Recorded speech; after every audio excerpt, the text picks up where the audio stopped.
नमस्कार प्रिय मित्रों, मैं अंजू शर्मा संस्कृत जिम्नो में आप सभी का स्वागत करती हूँ।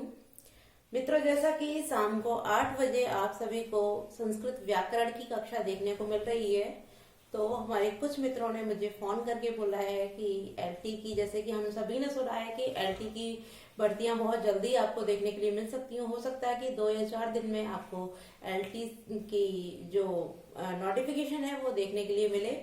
तो कुछ मित्रों ने हमें फोन करके बोला है कि हम व्याकरण के साथ साथ कुछ साहित्य की भी वीडियो अपलोड करें और आप सभी को साहित्य की कक्षाएं भी दें। तो जैसा कि मैंने आपको बताया था कि हमारे साथ में लाइव कक्षा में राजस्थान के चूरू डिस्ट्रिक्ट से विपुल जी, राही सिद्दीकी इलाहाबाद से, मुजफ्फरनगर से आशीष जाट जी, शिल्पी मिश्रा जी, उर्जिता जी और प्रियंका जी, निकिता शर्मा जी, श्यामवीर और अजय गौड़, समीम वानो इत्यादि सभी मित्र हमारे जो हैं वो सभी लोग लाइव कक्षा के साथ जुड़ते हैं। तो कृपया आप सभी लोग लिंक को शेयर कीजिए और लाइव अवश्य आया कीजिए, जिससे कि आप सभी लोग लाइव आते हैं तो हमें भी अच्छा लगता है और हम बहुत ही उत्साह के साथ आप सभी के समक्ष एक से एक अच्छे टॉपिकों को लेकर आते हैं। तो आप लोग वीडियो की लिंक को अधिक से अधिक मित्रों के साथ बहुत जल्दी से जल्दी शेयर कर लीजिए। तो हम 15 सेकंड का वेट करते हैं मित्रों। उसके बाद हम लोग आज जो साहित्य की कक्षा लेकर आए हैं उसके विषय में अध्ययन करेंगे। तो आज मित्रों हम साहित्य की कक्षा शुरू करने से पहले हम चाहते हैं कि जो हमारे एलटी और टीजीटी के साहित्य के ग्रंथ हैं, आज हम उनके विषय में डिस्कशन कर लें। और कल से हम आपको साहित्य की कक्षा देंगे। इसका निर्धारित समय हम नहीं बता सकते हैं अभी फिलहाल, लेकिन आपको साहित्य की कक्षा भी अवश्य मिला करेगी। किंतु जो हमारी शाम को 8 बजे व्याकरण की कक्षा चल रही है वो आपको कंटिन्यू शाम को 8 बजे अवश्य मिलेगी। तो मित्रों, आप लोगों ने वीडियो की लिंक को अपने मित्रों के साथ शेयर कर लिया होगा। तो आइए हम लोग टीजीटी और एलटी का जो पाठ्यक्रम है साहित्य का, आज हम उसके विषय में डिस्कस कर लेते हैं। तो मित्रों, जैसा कि हम सभी लोग जानते हैं कि एलटी की भर्तियां यूपी में आने वाली हैं, जैसा सुनने को मिला है, तो उसी के अनुसार हम एलटी और टीजीटी दोनों ही के सिलेबस को, दोनों ही के जो साहित्य है उसके विषय में लिख लेते हैं और क्लियर कर लेते हैं कि टीजीटी का और एलटी के जो हमारे ग्रंथ हैं वो एक जैसे ही हैं। कुछ ग्रंथ हमारे ऐसे हैं जो टीजीटी और एलटी में थोड़ा सा भिन्न है। तो आइए हम पहले जो टीजीटी के हमारे ग्रंथ हैं उसके विषय में लिख लेते हैं। तो जो टीजीटी के हमारे ग्रंथ हैं उनमें हम आरंभ करते हैं मित्रों। तो सबसे पहले हमारा आता है जो हमारे बाण भट्ट महाकवि, जो हमारे बाण भट्ट हैं, बाण भट्ट की जो हमारी रचना है मित्रों कादम्बरी, उस कादम्बरी के अंतर्गत जो बाण भट्ट जी ने लिखा है सुकनासोपदेश, जो कादम्बरी के अंतर्गत ही आता है मित्रों सुकनासोपदेश।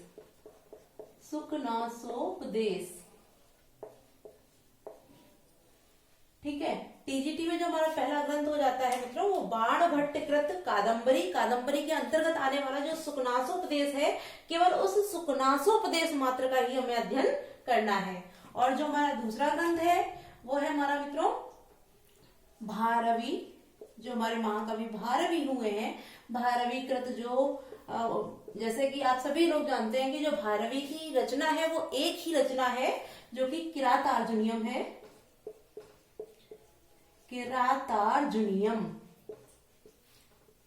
ठीक है मित्रों, इस किरातार्जुनीयम में वैसे तो 18 सर्ग हैं, किंतु इस 18 सर्ग में से जो हमारा प्रथम सर्ग हमें केवल इस प्रथम सर्ग का ही अध्ययन करना है। और जो हमारे अगले महाकवि हुए हैं, जैसे कि हम उन्हें महाकवि कुलगुरु कालिदास बोलते हैं, अर्थात कवियों के कुलगुरु बोले जाते हैं। तो जो हमारे महाकवि कालिदास हुए हैं मित्रों,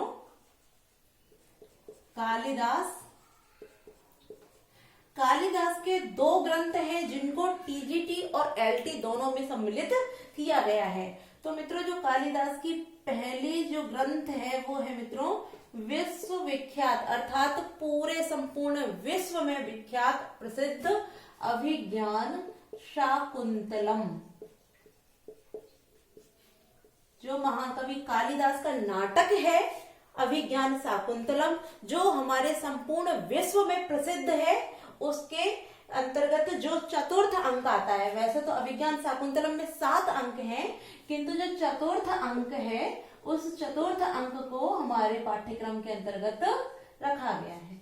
ठीक है मित्रों, अगली जो इन्हीं की रचना है हमारे कवि कुलगुरु कालिदास की, कालिदास का जो अगला ग्रंथ है वो है मित्रों मेघदूतम। मेघदूतम, ठीक है। अगर हम टीजीटी की बात करते हैं मित्रों कि टीजीटी में मेघदूतम को रखा गया, तो यहाँ टीजीटी की बात करेंगे तो टीजीटी में मित्रों हमारा संपूर्ण मेघदूत की बात की गई है, संपूर्ण। वैसे इसके 2 भाग हैं, पूर्व मेघ और उत्तर मेघ। तो जो टीजीटी है, टीजीटी में मित्रों संपूर्ण अर्थात पूर्व मेघ और उत्तर मेघ दोनों का अध्ययन करना है।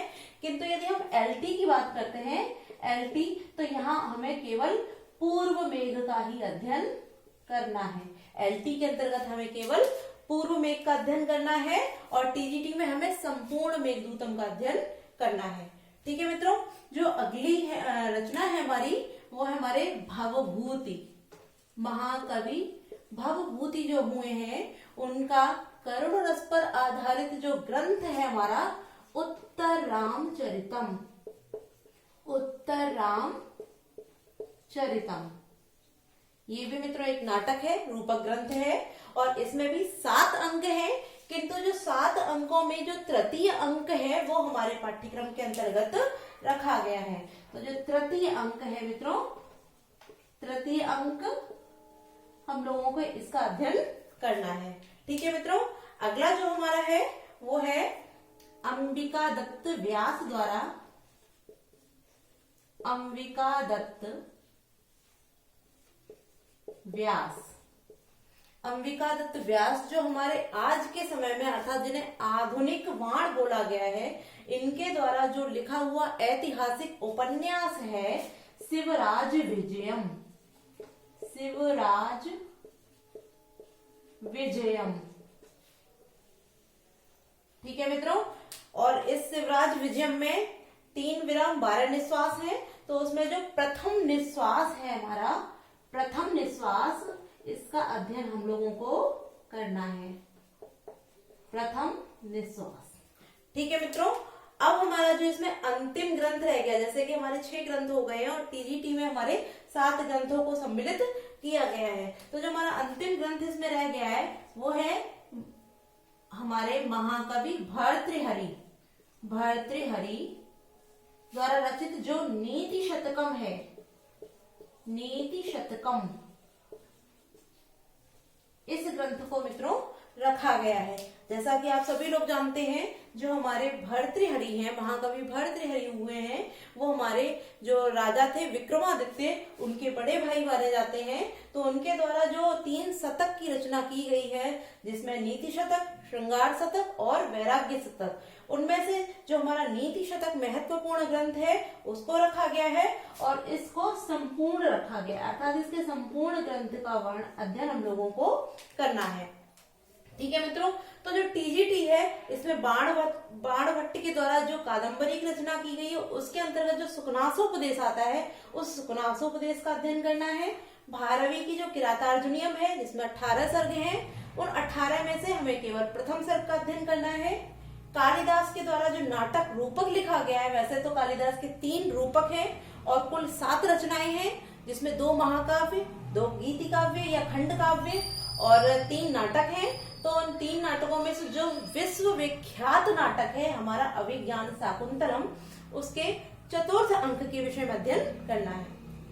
ठीक है मित्रों, इसके बाद कालिदास की ही जो द्वितीय रचना इसमें सम्मिलित की गई है मेघदूतम, जो कि वियोग श्रृंगार जिसको बोलते हैं विप्रलंब श्रृंगार, उस पर आधारित पूरा जो ग्रंथ है हमारा वो मंदाक्रांत छंद में लिखित है और उसका जो हम टीजीटी में अध्ययन करते हैं तो संपूर्ण अध्ययन करना है। और जब हम एलटी के पाठ्यक्रम के विषय में बात करते हैं तो वहां पर हमें केवल पूर्व में का ही अध्ययन करना है।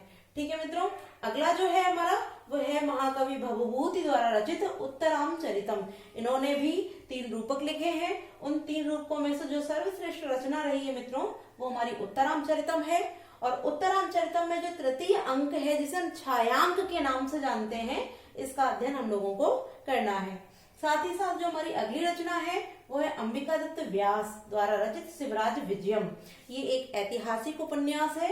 इसमें महाराष्ट्र केसरी जो हमारे वीर शिवाजी बोले गए हैं, उन वीर शिवाजी के विषय में ही संपूर्ण वर्णन किया गया है। अर्थात शिवराज विजयम का जो नायक है वो हमारे शिवाजी हैं और उनके जीवन के विषय में ही संपूर्ण वर्णन किया गया है। और इसमें 3 विराम 12 निश्वास हैं। इसमें से हम लोगों को प्रथम निश्वास का ही अध्ययन करना है। और जो अगली रचना हमारी है अंतिम टीजीटी के अकॉर्डिंग, तो वो है भर्तृहरि द्वारा नीति शतक, जिसकी हमें संपूर्ण अध्ययन करना है। तो मित्रों, इन ग्रंथों का अर्थात सुकनासोपदेश, किरातार्जुनीयम प्रथम सर्ग, अभिज्ञान शाकुंतलम का 4th अंक, मेघदूतम संपूर्ण या पूर्व मेघ, उत्तरम चरितम का 3य अंक, शिवराज विजयम का प्रथम निश्वास और नीति शतकम संपूर्ण, इसका अध्ययन तो हमें करना ही करना है। किंतु यदि हम केवल इन्हीं ग्रंथों का अध्ययन करेंगे तो हो सकता है मित्रों, जैसे कि जब भी परीक्षा होती है तो उससे संबंधित कुछ अन्य प्रश्न भी, अर्थात जो हमारा 4th अंक तो है ही है, साथ ही साथ इससे संबंधित कुछ और भी ऐसे महत्वपूर्ण सूक्तियां होती हैं या कुछ प्रश्न होते हैं जो हमारे 4th अंक में नहीं है किंतु किसी दूसरे अंक में है, किंतु वो इतने महत्वपूर्ण होते हैं कि उनको नकारा नहीं जा सकता है, तो उनको पूछ देते हैं। तो इसलिए मित्रों हम क्या करेंगे, इन सभी का अध्ययन तो करेंगे ही, साथ में इन सभी ग्रंथों की जो भूमिका है उसके विषय में भी अध्ययन करेंगे। क्योंकि अधिकांशतः हम क्या करते हैं, भूमिका को नहीं केवल जो हमारे पाठ्यक्रम में उसका अध्ययन कर लेते हैं, साथ ही साथ कभी हमसे भूमिका से संबंधित कुछ 2-4 प्रश्न हमने देखे हैं कि हमेशा भूमिका से संबंधित आते हैं। तो मित्रों हम भूमिका के विषय में भी अवश्य अध्ययन करेंगे। तो भूमिका के और साथ ही साथ जो हमारे पाठ्यक्रम में अंक दिया है उसका भी अध्ययन करेंगे। तो मित्रों टीजीटी के साहित्य के विषय में हम लोगों ने जान लिया। हम एलटी की बात करते हैं तो एलटी में क्या आता है मित्रों, हमारे ये सभी ग्रंथ तो है ही हैं। जो हमारा एलटी की बात करेंगे तो एलटी में हमारे मित्रों ये 7 ग्रंथ तो है ही, साथ ही साथ हमारे 2 ग्रंथ और इसमें जुड़ जाते हैं, जिसमें कठोपनिषद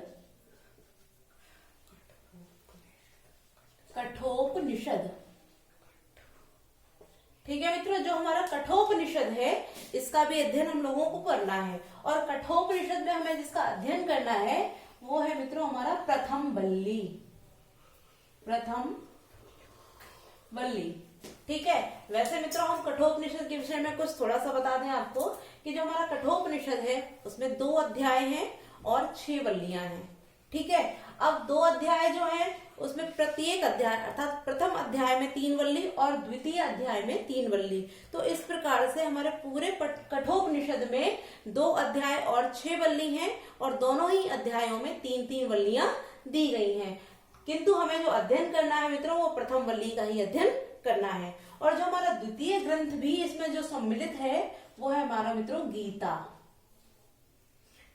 ठीक है मित्रों, तो जैसा जो भी हमारे संस्कृत के छात्र हैं या जो भी हमारे संस्कृत का अध्ययन करने वाले लोग हैं, मुझे नहीं लगता कि ऐसा कोई भी होगा संसार में जो गीता के विषय में नहीं जानता होगा। तो सभी लोगों को मालूम है कि जो हमारी गीता है वो महाभारत के जो हम वैसे महाभारत में हमारे 18 पर्व हैं, तो 18 पर्वों में से जो हमारा 6वां पर्व है भीष्म पर्व, उस भीष्म पर्व में ही गीता का वर्णन किया गया है। ठीक है मित्रों, तो जो गीता का वर्णन किया गया है, अगर गीता पूछी जाती है कि गीता की रचनाकार कौन है, तो जैसे महाभारत के रचनाकार वेदव्यास हैं, तो वैसे ही जाहिर सी बात है जब महाभारत के अंतर्गत ही गीता का वर्णन किया गया है तो गीता के रचनाकार भी वेदव्यास ही होंगे। और जो भीष्म पर्व में अर्थात 6ठे पर्व में जो गीता का वर्णन किया गया है, इस गीता में भी मित्रों 18 अध्याय हैं। ठीक है, तो महाभारत में 18 पर्व हैं। 18 पर्व में से जो 6वां हमारा पर्व है भीष्म पर्व, उस भीष्म पर्व में गीता का वर्णन किया गया है। गीता के वक्ता कृष्ण है, श्री कृष्ण, और गीता के श्रोता जो है वो अर्जुन है। ठीक है मित्रों, और जो हमें अध्ययन करना है वो हमारा इसमें गीता में द्वितीय अध्याय है। गीता के अंतर्गत जो हमारा द्वितीय अध्याय है, ठीक है मित्रों, इस द्वितीय अध्याय का हम लोगों को अध्ययन करना है।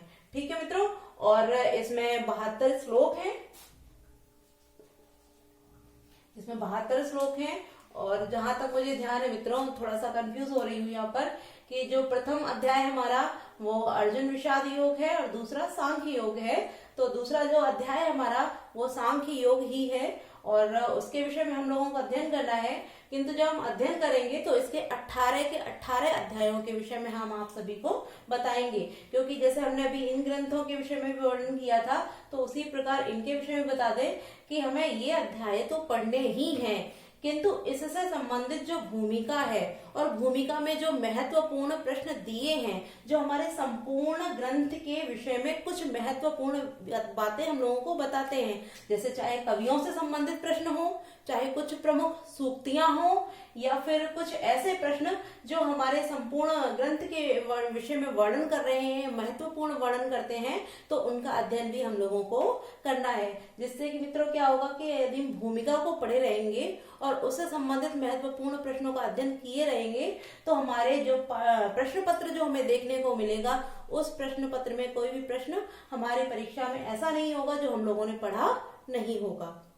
तो मित्रों, इन ग्रंथों के साथ साथ हम लोग इसकी भूमिका को भी पढ़ेंगे और इससे संबंधित सभी महत्वपूर्ण प्रश्नों का अध्ययन हम लोग करेंगे। तो आज हम लोगों ने मित्रों टीजीटी और एलटी का जो हमारा पाठ्यक्रम है इसके विषय में अध्ययन कर लिया है और कल से हम लोग हमारे जो भी ग्रंथ हैं हम उनमें से किसी भी एक ग्रंथ को लेकर उसकी भूमिका से बनने वाले कुछ महत्वपूर्ण प्रश्नों को लेकर आप सभी के समक्ष उपस्थित होंगे। और कल से हम अपनी जो हमारी संस्कृत साहित्य है एलटी वाला, उसके विषय में अध्ययन करेंगे। तो कल से हम अपनी किसी भी एक ग्रंथ, महत्वपूर्ण ग्रंथ के विषय में अध्ययन करते हुए कल से आपको कंटिन्यू कक्षा में मिलेंगे। तो शाम को जो हमारी व्याकरण की कक्षा होती है उसमें सभी मित्र अधिक से अधिक जुड़िए, क्योंकि हमारा जो अभी पाठ्यक्रम चल रहा है जिसका हम अध्ययन कर रहे हैं मित्रों व्याकरण में, वो भी हमारा एलटी के अनुसार, लघु सिद्धांत कौमुदी के अनुसार किया जा रहा है। तो आप लोग जो भी एलटी के, यूपी टेट या सुपर टेट या टीजीटी के हमारे छात्र हैं जो भी, वो लोग शाम की 8 बजे की कक्षा व्याकरण से भी जुड़िए। साथ ही साथ हमारी जो साहित्य की कक्षा होगी उसको भी अवश्य लीजिए और मित्रों को लाइव आने के लिए अवश्य बोला कीजिए और चैनल को सब्सक्राइब कीजिए। अधिक से अधिक लोगों को हमारे चैनल से जोड़िए, वीडियो को लाइक अवश्य कीजिए। तो कल हम अपनी कक्षा में आपके सभी के सम्मुख उपस्थित होते हैं, इनमें से किसी एक महत्वपूर्ण ग्रंथ के साथ। आज के लिए बस इतना ही। धन्यवाद।